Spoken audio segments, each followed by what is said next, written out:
नमस्कार दोस्तों, स्वागत है आपका हमारे चैनल पर। रूल्स ऑफ प्रोनाउन का जो अपना पार्ट 4 चल रहा है, 3 पार्ट में अपन जो है यहाँ पे लगभग टोटल 10 रूल पढ़ चुके हैं दोस्तों।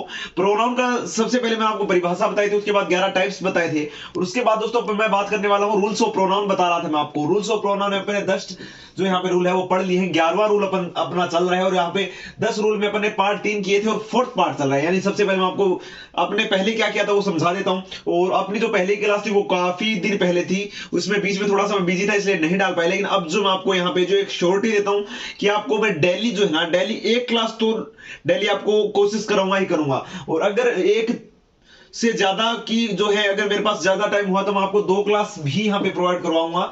बिल्कुल, जैसे ऐसे हो सकता है कि मैं जैसे फ्राइडे तक आपको यहाँ पे टोटल 1 डेली मतलब 1 क्लास, और उसके बाद संडे और सैटरडे में से एक दिन जो है 2 क्लासेस लेने की भी कोशिश करूंगा। बढ़िया एकदम आपको यहाँ पे जो है या रिवाइज करवाने की कोशिश करूंगा, वो मैं आपको यहाँ पे जो है आपके डिमांड पे सारा कुछ करने वाला हूँ। फ्रेंड्स, तो बात की जाए यहाँ पे रूल नंबर 11 की, और अब जो है आज से जो है आपको रेगुलर क्लासेस मिलेगी। ये जो मैं आपको श्योरिटी जरूर देता हूँ, पहले जो हुआ वो थोड़ा सा मेरा गलती है, मैं आपसे माफी मांगना चाहता हूँ, लेकिन अब जो है आपको रेगुलर क्लासेस मिलेगी, ये मेरी श्योरिटी है। फ्रेंड्स, बात की जाए यहाँ पे जो है रूल नंबर 11 की, तो सबसे पहले अपन पढ़ लेते हैं 10 रूल अपने क्या पढ़े थे। सबसे पहले अपन पढ़ा था लेट के बाद ऑब्जेक्टिव केस के प्रोनाउन का प्रयोग होता है। अब ऑब्जेक्टिव केस क्या होता है दोस्तों? आई, माई और मी, इसमें जो है ऑब्जेक्टिव केस ये होगा। ही, हिज, हिम, इसमें जो है ऑब्जेक्टिव केस ये होगा। यानी यहाँ पे जो थर्ड वाले का प्रयोग होता है किसमें? लेट के बाद हमेशा थर्ड वाले का प्रयोग होता है। प्रीपोजिशन के बाद यहाँ पे जो रूल नंबर 2 में पढ़ा था, प्रीपोजिशन के बाद हमेशा जो है ऑब्जेक्टिव केस के प्रोनाउन का प्रयोग होता है।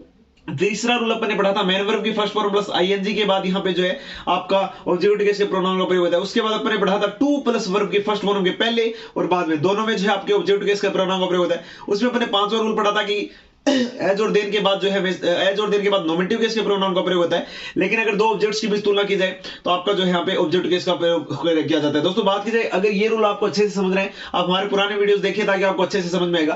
फ्रेंड्स, अब आगे की बात करते हैं। आगे रूल अपन ने पढ़े थे कि अगर अपन को है 3 पर्सन के प्रोनाउन का प्रयोग एक साथ करना तो 2-3 केस में करेंगे। 2 पर्सन के प्रोनाउन का एक साथ प्रयोग करना 2-3 2 1 और 3 केस में करेंगे। और अगर अपन को यहाँ पे भूल, दोष, पाप, अपराध, बैड सेंस के अंदर अपन को यहाँ पे 3 पर्सन के प्रोनाउन का प्रयोग करना है 1 2 3 केस में। और अगर अपन को यहाँ पे जो 2 पर्सन्स का प्रोनाउन का प्रयोग करना है बैड सेंस में 1 2 2 1 और 1 3 के सीक्वेंस में। और ये कुछ था। उसके बाद अपन ने पढ़ा था कि यहाँ पे जो है ईच सॉरी इसके बाद अपन ने यहाँ पे पढ़ा था ईच के बारे में। ईच यहाँ पे 2 या 2 से अधिक व्यक्ति वस्तुओं के लिए। उसके बाद अपन ने पढ़ा था आइदर, दोनों में से एक के लिए। और आइदर के अंदर भी अपन ने पढ़ा था एनी, जो ज्यादा में से एक के लिए होगा। और उसके अंदर अपन ने पढ़ा था नाइदर, नाइदर दोनों में से नहीं के लिए।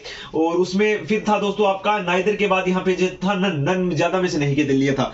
उसके बाद दोस्तों ईच अदर और वन अनदर भी पढ़ा था अपन ने। ईच अदर में यहाँ पे जो 2 या 2 से अधिक व्यक्तियों के लिए, वन अनदर यहाँ पे सभी के लिए था। ऐसा कुछ इसमें पढ़ा था अपने 10 रूल में। और 11वां जो अपना रूल है मैंने आपको पहले रिवाइज करवा दिया, और आपके पिछली क्लासेस भी देखिए आपको अच्छे से समझ में।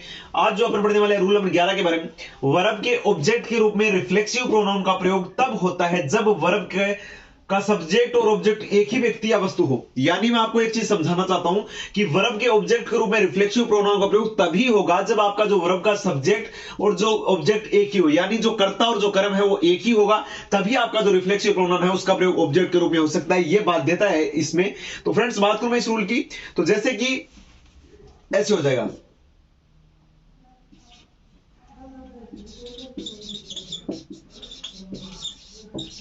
ये मैंने उदाहरण दिए, ये कोई आपका ये नहीं है कि ये ऐसा ही वाक्य होता है, इसमें थोड़ा बहुत गलत भी हो सकता है या ऐसा कुछ है, ऐसा कुछ भी नहीं है। मैं इसमें आपको ये चीज समझाना चाहता हूं कि इसमें आप देखोगे object I, myself, we ourselves, इस हिसाब से मैं कहना चाहता हूं। जैसे अगर इसमें मैं कुछ कर रहा हूं, मैं मेरे लिए कुछ कर रहा हूं, मैं मेरे लिए कुछ कर रहा हूं, तो उसमें जो है आपका यहाँ पे जो है आपका ये जो है रिफ्लेक्सिव प्रोनाउन ऑब्जेक्ट के रूप में आएगा। ये कुछ है इसमें। और आगे मैं इसके बारे में आपको और डिटेल में समझाऊंगा। बात कीजिए रूल नंबर 12 की, enjoy, pride, upset, present, introduce, evil, busy. इसके बाद जो है आपका रिफ्लेक्सिव प्रोनाउन का प्रयोग जो है निश्चित रूप से होता है। सबसे पहले आपको मैं बता दूं रिफ्लेक्सिव प्रोनाउन होता क्या है। सेल्फ, सेल्वेज, मैंने आपको बताया था सेकंड वाले पार्ट में, आप सेल्फ या सेल्वेज जोड़ दो हो जाएगा, जैसे my self, her self, him self, ऐसा कुछ है। तो इसमें रूल नंबर 12 की बात की जाए दोस्तों, enjoy, pride, absent, present, introduce, evil, busy, यानी टोटल आपके 3 चार, 7 शब्द हैं, 7 शब्द हैं ऐसे एंजॉय, जैसे pride, absent, present, introduce, able, busy, इनके बाद निश्चित रूप से जो है आपके रिफ्लेक्सिव प्रोनाउन का प्रयोग होता है। यानी ये रूल है कि रिफ्लेक्सिव प्रोनाउन का प्रयोग इनके बाद निश्चित रूप से ही होगा। जैसे आई एंजॉयड माई सेल्फ, मैं I enjoyed the party my self, या कुछ भी हो सकता है। मैं वाक्य में अभी थोड़ा प्रेजेंटेशन में या जो है वाक्य में थोड़ा सा गलती हो रहा होगा, लेकिन मैं आपको एक एज ए उदाहरण बता रहा हूं ना कि कोई पूरा ऐसे रियल में कोई वाक्य हो, ये जरूरी नहीं, लेकिन मैं एज ए आपको एग्जांपल बता रहा हूं। तो ऐसे मैं बताना चाहता हूं कि आपका जो है यहाँ पे enjoy, pride, absent, present, introduce, able, busy के बाद माई सेल्फ, हरसेल्फ, हिमसेल्फ, ये सारा कुछ आएगा। उसके बाद दोस्तों एक रूल तो ये होगा, और इसका जो मतलब उल्टा जो है, यानी इसका जो एंटोनियम मानोगे अगर, तो इसमें है open, sell, wash, dress, undress, save, concentrate, feel, hurry. ये जो आपके शब्द हैं, open, sell, wash, dress, undress, save, concentrate, feel, hurry, यानी 4 और 3 7 और 2 9, यानी ये जो 9 शब्द हैं, इनके बाद कभी भी आपका रिफ्लेक्सिव प्रोनाउन का प्रयोग नहीं होगा। अगर हो रहा है तो वो वाक्य रूल के हिसाब से गलत होगा, यानी वो वाक्य जो है पूर्णतया गलत होगा। अगर आपका जो है प्रोनाउन टॉपिक में से अगर क्वेश्चन आएगा तो इसी प्रकार से आएगा कि आपको जो है यहाँ पे वास के बाद आपको यहाँ पे जो माई सेल्फ, हरसेल्फ, या जो है आपको रिफ्लेक्सिव प्रोनाउन दे देगा, और अगर उसमें आपको बताना है सही या गलत में से वो हो सकता है, या उसमें आपको एरर वाले पार्ट में देगा तो वो यहाँ पे आपको पहचानना होगा कि यहाँ पे ये गलती की गई है। तो इसके लिए ये चीजें आपको याद रखनी होंगी, ये जो नाम है आपको याद रखने होंगे।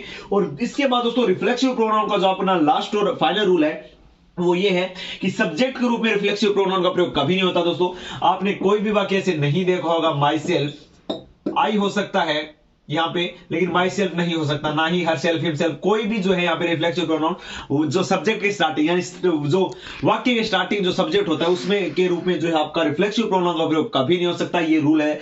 और दोस्तों बात कीजिए अपन ने इसमें है जो 2 रूल बढ़िया तरीके से पढ़ लिए है, उम्मीद करता हूं आपको रूल अच्छे तरीके से समझ में आएगा। एक फिर से रिवाज कर लेते हैं कि आपका जो है वर्ब के ऑब्जेक्ट के रूप में रिफ्लेक्सिव प्रोनाउन का प्रयोग तभी होगा जब वर्ब का जो करता है जो कर्म है, यानी जो कार्य कर रहा है वो जो है बंदा खुद ही है। मतलब जो मैं अगर आपको उदाहरण से समझाना चाहूं तो वर्ब के ऑब्जेक्ट के रूप में रिफ्लेक्सिव प्रोनाउन का प्रयोग तभी होता है जब वर्ब, सब्जेक्ट और ऑब्जेक्ट एक ही व्यक्ति, यानी जो सब्जेक्ट है जो कार्य कर रहा है और जो यहाँ पे जो है कार्य कर रहा है वो कर्ता खुद ही है।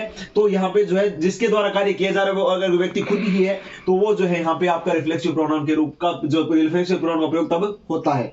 और उसके बाद enjoy, pride, upset, present, able, busy इसके बाद हमेशा होता है, लेकिन open, sell, wash, dress, undress, save, concentrate, feel, hurry इसके बाद कभी नहीं होता। उसके बाद मैंने बताया रिफ्लेक्सिव प्रोनाउन का प्रयोग सब्जेक्ट के रूप में कभी नहीं होता। दोस्तों अपन ने इसमें 12 रूल पढ़ लिए हैं, पार्ट नंबर अपना 4 कंप्लीट हुआ। अब अपन पार्ट नंबर 5 के साथ जो है अगली क्लासेस होगी। उम्मीद करता हूं आज की क्लास अच्छी लगी होगी। अगर अच्छी लगे कमेंट में जरूर बताइए। अगर तेज बोल रहा हूं, धीरे बोल रहा हूं, क्वालिटी अच्छी नहीं है, कुछ भी आपको कमी दिख रही है कमेंट में जरूर बता दिए, सुधारने की पूरी कोशिश करेंगे। उम्मीद करता हूं आज का सेशन पसंद आया। अगर सेशन पसंद आए शेयर करना है, वीडियो को लाइक करना है और चैनल को सब्सक्राइब जरूर करना है। धन्यवाद।